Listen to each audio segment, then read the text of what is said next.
திருச்சிற்றம்பலம். இன்னைக்கு நம்ம திருவிளையாடல் புராணத்தில் 31வதா உலவாக்கிழி அருளல் பற்றியும் 32வதா வளையல் விற்றல் பற்றியும் பார்க்கலாமா? இப்போ உலவாக்கிழி அருளல் பற்றி பார்ப்போம். பெரும் வள்ளலாக விளங்கிய குலபூஷண பாண்டியன் சோமவார விரதம், அஷ்டமி விரதம், சதுர்த்தி விரதம் போன்ற விரதங்களை வெகு சிரத்தையுடன் அனுஷ்டித்து வந்ததுனால அவருக்கு கர்வம் வந்துருச்சு.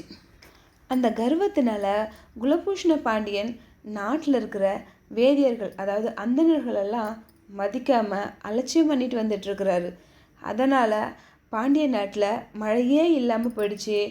ராஜா கண்டுக்காததுனால அந்தணர்கள் எல்லாம் வறுமையில் வாடிட்டுருக்காங்க. அதனால் அவர்கள் வேதம் ஓதுறதையே நிறுத்திட்டாங்க, யாகம் பண்ணுறதையும் நிறுத்திட்டாங்க. பாண்டிய நாட்டில் மழை இல்லாததுனால வறுமை கோரத்தாண்டும் ஆடிட்டு இருந்தது. எல்லா இடத்துலையும் பசி பட்டினி தான், எல்லாரும் ரொம்ப கஷ்டப்பட்டுட்ருக்காங்க. இதை பார்த்து கஷ்டப்பட்ட குலபூஷண பாண்டியன் ஒரு சோமவாரத்தன்னைக்கு கோயிலுக்கு போய் பொற்றாமரகுளத்தில் குளிச்சுட்டு ரொம்ப பக்தி சிரத்தையோட விநாயகர் பெருமானை வணங்கிட்டு அப்புறம் அன்னை மீனாட்சியையும் வழிபட்டுட்டு பாண்டிய மன்னன் நேராக சோமசுந்தர பெருமானுடைய சன்னதிக்கு போய் அவரை பார்த்து பணிந்து வணங்கிட்டு, என் பெருமானே, உலகத்தில் உள்ள எல்லா உயிருக்கும் நீங்கள் தானே உயிரானவர். ஆனால் இங்கே பாண்டிய நாட்டில் மட்டும் எல்லா உயிரும் இப்படி வறுமையால் வாடி கஷ்டப்படுது. அது எதனால்? அடியனுடைய பொருள்கள் எல்லாம் சிவ கைங்கரியம் செய்கிறதுலே செலவாயிடுச்சு. அதனால் நீங்கள் தான் எனக்கு ஒரு நல்ல வழியை காட்டி என் நாட்டையும் என்னையும் காப்பாற்றி அருளணும் அப்படின்னு சொல்லி வேண்டிக்கிறாரு. ஆனால் பாண்டிய மன்னன் செய்த தவறு சிவபெருமானுக்கு தெரியும்ல. அதனால் பாண்டிய மன்னனுடைய வேண்டுதலுக்கு செவிசாய்க்காமல் இருக்கிறாரு நம்ம சோமசுந்தர பெருமான். கோவிலிருந்து திரும்பி அரண்மனைக்கு வந்தோம், சிவ சிந்தனையிலே இருக்கிறாரு. ரொம்ப மனசு கஷ்டப்பட்டுட்டு அப்படியே தரையிலே படுத்து தூங்கிறாரு. அவரோட கனவுல சித்தமூர்த்தி உருவில் சிவபெருமான் தோன்றி, பாண்டியனே, நீ என் மேலே ரொம்ப பக்தி வச்சிருக்க, நீதி நெறி தவறாமல் ஆட்சி புரிஞ்சிட்டு வந்துட்டுருக்க.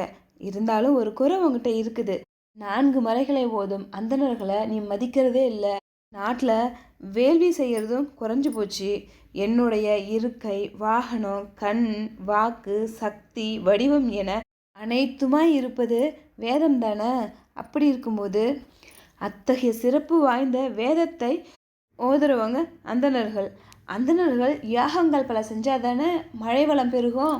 அதுவே இல்லைங்கும் போது எப்படி பாண்டிய நாட்டில் மழை பெய்யும் அப்படிங்கிறாரு. நீ அந்தணர்களை அவமதிச்சதுனால தான் பாண்டிய நாட்டில் மழையே பெய்யல. இனி பாண்டிய நாட்டில் மழை பெய்யணும் அப்படின்னா அந்தணர்களை போற்றி நீ வணங்கணும். நான் உனக்கு ஒரு உலவாக்கிழி கொடுக்குறேன். அந்த உலவாக்கிழியிலேருந்து நீ எவ்வளோ பொருள் எடுத்து செலவு பண்ணாலும் எப்பவுமே குறையாமல் அது நிறைஞ்சிருக்கும்.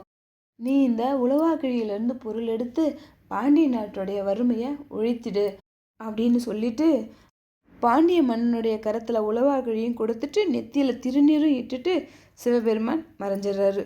அப்படியே தூக்கத்திலேருந்து எழுந்திருச்ச பாண்டிய மன்னன் குலபூஷண பாண்டியன் பார்க்குறாரு. அவர் கனவு கண்டதெல்லாம் உண்மையாக இருக்குது. அவருக்கு பக்கத்தில் ஒரு உலவாக்கிழி வேறு இருக்குது. அந்த பொறுப்பையை எடுத்து இது சிவபெருமானுடைய திருவடியே அப்படின்னு போற்றி துதித்து அவரோட தலைமையில் வச்சு ஆனந்த தாண்டவம் ஆடி ரொம்ப சந்தோஷப்பட்டார். அப்புறம் அவருடைய அமைச்சரை கூப்பிட்டு சேனாதிபதியும் கூப்பிட்டு அவங்க கண்ட கனவெல்லாம் சொல்லி அந்த பொறுப்பையும் காட்டி ரொம்ப சந்தோஷப்படுறாரு. அன்னைக்கு பாண்டிய மன்னனான குலபூஷணன் அரசவையில் இருக்கிற அவரோட அரியணையில் சிவபெருமான் கொடுத்த உலவாக்கிழியை வச்சு அதுக்கு கோலாகலமாக பூஜையும் செய்தார். அந்த உலவாக்கிழியை சோமசுந்தர பெருமானாவே நினச்சி வழிபடுறாரு. அப்புறம் அந்த உலவாக்கிழியை எடுத்து திறந்து அதுலேருந்து கொஞ்சம் பொண்ணு எடுத்து அந்தணர்களுக்கெல்லாம் கொடுத்து யாகங்கள் செய்ய சொல்கிறாரு. அப்புறம் நிறைய சிவ கைங்கரியங்கள் அந்த காசுனால செய்கிறாரு. சிவபெருமான் சொன்ன மாதிரியே உலவாக்கிழியிலேருந்து எவ்வளோ பொண்ணு எடுத்தாலும் அது குறையாமல் நிரம்பியே இருக்குது. இதை பார்த்த மன்னன் குலபூஷண பாண்டியனும் மற்றவங்களும் சிவபெருமானுடைய அருளை வியந்து போற்றி துதிக்கிறாங்க. இப்படி உலவாக்கிழியிலேருந்து கிடைச்ச பொண்ணை வச்சு சொக்கநாத பெருமான் திருவிமானத்தை அப்படியே பொன்னால் இழைத்தார். மீனாட்சி அன்னையின் திருக்கோவிலையும் 6 கால் பீடத்தையும் கோபுர வாயில்களையும் அழகுற செய்தான். இந்த திருப்பணிகளால் பாண்டிய நாடு வறுமை நிலையிலிருந்து விடுபட்டு செல்வ செழிப்போடு விளங்கிச்சான். பாண்டிய மன்னனான குலபூஷணனுடைய ஆட்சியில் வேதியர், வேதாத்தியர், நியாயிகள், வையாகரணர், சிவவிரதிகள், சிவாகமியர், வறியவர், துறவியர் என எல்லாருமே வறுமை அப்படின்ற சொல்லுக்கே பொருளே புரியாத மாதிரி அவ்வளோ வளமையோடு வாழ்ந்து வந்துட்டு இருந்தாங்களாம். வளையல் விற்றல் பற்றி இப்போ பார்க்கலாமா? தாருகா வனத்தில் வாழ்ந்து வந்துட்டு இருந்த ரிஷி பத்தினிகளுடைய கற்பு நிலைகளை அளந்து காட்டும் பொருட்டு சிவபெருமான் ஒரு பிச்சாடனர் திருக்கோலத்தில் வந்தார். அந்த திருக்கோலம் எப்படி இருந்ததுன்னா, காமதேவனே தவம் கோலம் பூண்டு வருவது போல இருந்தது. அவருடைய அந்த திருக்கோலத்தையும் அவர் பாடுற அமுத கீதத்தையும் கேட்ட ரிஷி பத்தினிகள் அவங்க நிலையே மறந்துட்டாங்க. அவங்க ஒரு ரிஷி பத்தினிங்கிறதே மறந்துட்டாங்க. அப்படி பிச்சு போட வந்த அந்த பத்தினிகள் எல்லாம் அந்த தவம் கோலம் கொண்டிருந்த அந்த பிச்சாடரை அப்படியே பார்த்து மயக்கத்தால் மயங்கி போயிட்டாங்க. அந்த மயக்கத்தால் அவங்களுடைய பிச்சை பாத்திரத்தில் அந்த பிச்சை பொருளோடு சேர்ந்து அவங்களோட கையில் இருக்கிற வலையிலையும் போட்டுட்டாங்க.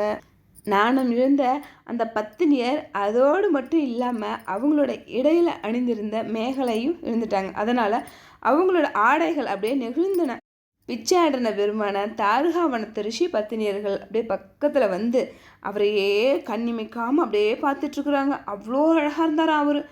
ரிஷி பத்தினிகள் எல்லாருமே அந்த பிச்சாடன பெருமானுடைய திருவடிகளை விழுந்து வணங்குறாங்க. மட்டும் இல்லாமல் எனக்கு நீங்கள் தான் துணைன்னு அப்படியே அவரை தழுவவும் போகிறாங்க. அப்போ சிவபெருமான் விலகி போகிறாரு. அதை பார்த்த அந்த ரிஷி பத்னிகள்லாம், நீ என்னை தழுவலனாலும் பரவாயில்ல, ஆனால் உன்னால் நெகிழ்ந்த என்னோடய ஆடையை நீங்கள் தான் சரி பண்ணிட்டு போகணுன்னு சொல்கிறாங்க. என் கையிலேருந்து கழண்டு விழுந்த வளையல்களை எல்லாம் நீங்களே போட்டு உண்ணுன்னு அப்படி பரிதாபமாக கேட்டுட்டு நிற்கிறாங்க. அதுக்கு பிச்சாடன பெருமான், ரிஷி பத்னிகளே நாளைக்கு நான் உங்களுக்கு வளையல் போட்டு விட்றேன் அப்படின்னு சொல்லிட்டு அப்படியே மறைஞ்சிட்டாரு. ஆனால் ரிஷி பத்தினிகளோட மனசுலேருந்து அவர் மறையவே இல்லை. அவங்க அவரையே நினச்சிட்ருக்காங்க. அப்போ ரிஷிகள் எல்லாம் அவங்களோட பத்தினி இருக்கிற நிலைமையை பார்த்து, இப்படி திருவிளையாடல் புரிந்தது அந்த சொக்கநாத பெருமான் தான் அப்படிங்கிறதையும் அவருடைய ஞான திருஷ்டியால் தெரிஞ்சுக்கிறாங்க. கற்பு நிலையில இருந்து மாறிய அவங்களுடைய பத்தினியரை பார்த்து, நீங்கள் மயங்கினதுனால மதுரையம்பதியின் வணிகர் குலத்தில் மகளிராக பிறப்பீங்க, உடனே என் கண்ணு முன்னாடியே நிற்காம இங்கேருந்து போயிடுங்க அப்படின்னு சாபம் கொடுக்குறாரு. ரிஷிகள் சாபம் கொடுத்ததுனால ரிஷி பத்தினிகள் எல்லாம் மனசு ரொம்ப கஷ்டப்பட்டு, எங்களுக்கு சாப விமோச்சனை இருக்கா, அது எப்போ கிடைக்கும் அப்படின்னு அவங்கள வேண்டி நின்றுட்டுருக்காங்க. அதுக்கு ரிஷிகள், பெண்களே, மதுரை மாநகரில் சோமசுந்தர பெருமான் என்னைக்கு உங்களுடைய கரத்தை தொடுகிறாரோ அன்னைக்கு நான் கொடுத்த சாபமும் விலகிடும் அப்படின்னு சொன்னாங்க. இப்படி ரிஷிகள் சொன்ன சாபத்தினால சிந்தை தளர்ந்த ரிஷி பத்தினியர் மதுரையில் வாழும் வணிகர் குலத்து பெண்ணாக தோன்றினாங்க. அவங்க வளர்ந்து அழகும் இளமையும் பொங்கும் மங்கை பருவத்தை அடைந்தனர். அப்போ மதுரையை குலபூஷண பாண்டியன் தான் ஆட்சி செஞ்சு வந்துட்டுருக்காரு. ஒரு நாள் சோமசுந்தர பெருமான் சாபத்தால் வணிகர் குல பெண்களாக பிறந்துட்ட ரிஷி பத்தினிகள் மீது கருணை காட்ட நினைச்சாரு. வளையல் விற்கிற வளையக்கார மாதிரி அவரை உருமாற்றிக்கிட்டு மதுரையம்பதியில் வணிகர் குல பெண்கள் இருக்கிற அந்த தெரு பக்கம் வராரு. முன்னாடி ஒரு பிச்சாடனராக வந்தார்ல, அப்போ அந்த பெண்கள் எல்லாம் அவங்க வளையலை கழட்டி அந்த பிச்சை பாத்திரத்தில் போட்டாங்களே பிச்சையோடு சேர்த்து, அந்த வளையலையே ஒரு பட்டு கயிற்றுல கோத்தி எடுத்துகிட்டு திருப்பவும் அந்த பெண்களுக்கே போடணும்னு நினச்சிக்கிட்டு வணிகர் குல பெண்கள் இருக்கிற தெரு பக்கமாக வளையல் வாங்கலையோ வளையல், வளையல் வாங்கலையோ வளையல்னு கத்திக்கிட்டே வராரு. சிவபெருமானுடைய குரலை கேட்ட வணிகர் குல பெண்கள் எல்லாம் அவங்களையே மறந்து எல்லாரும் வீதிக்கு வந்துட்டாங்க. அந்த வளையல்கார முன்னாடி நிற்கிறாங்க. அப்படியே அவரை பார்க்கறதுக்கு அப்படியே மன்மதுரை மாதிரி அவ்வளோ அழகாக இருக்காங்களாம் அந்த வளையல் விற்கிறவரும். அவரை பார்த்ததும் அவங்களுக்கு திருப்பவும் அந்த வளையல்காரங்க மேலே ஆசை வருது. ஆனாலும் பெண்மைக்கே உரிய அச்சம், மடம், நாணம், பயிர்ப்பு ஆகிய 4 வகை குணங்களாலும் வளையல்காரரை எதுவும் செய்யாமல் ஆனால் அவரை சூழ்ந்து நின்றுட்டுருக்காங்க. எல்லாரும் அவங்களோட கையை நீட்டி எனக்கு நீங்கள் வளையல் போடுங்க அப்படின்னு சொல்லி எல்லாரும் சொல்கிறாங்க. வணிகருடைய உருவில் இருந்த சிவபெருமானும் தம் திருக்கரத்தால் அந்த பெண்களோட கையை பிடிச்சி வளையல் போட்டு விடுறாங்க. இதனால் அந்த பெண்களுக்கு அந்த வளையல்காரங்க மேலே காதல் பெருகிடுச்சு.